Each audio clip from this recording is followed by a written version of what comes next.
Outfit check! What's up guys? Welcome to my vlog. So today we were planning to go at the Gistis Maragondon here in Cavite. Syempre, di mawawala itong mga kaibigan kong pasimuno ng mga lakwatsa. Malis nga pala kami ng bahay around 4 PM. Kung makikita nyo mo kung bagyuhan yung pagsugod namin, walang bagyo-bagyo pag biglaan talagang plano, ano? At dito, huminto muna kami para tumingin at mamili ng mga lulutuin at kakainin namin. Wala pala kaming dalang kahit ano dahil wala naman kami po problemahing gamit sa pupuntahan namin.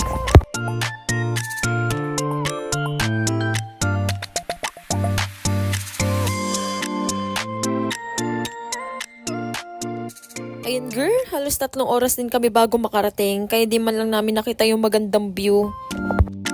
Ayan, kung nakikita nyo, nag-check-in na ang mga person. Actually, yung pinunta talaga nila rito is pangunguha ng gagamba para daw may almusal kami.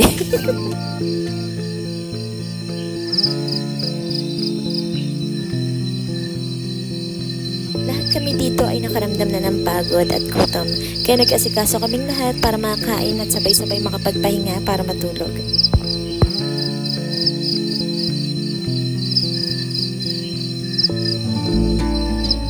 And there's a place that I've dreamed of,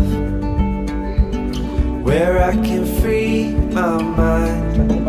Hi, Bella! I hear the sounds of the season and lose all sense of time.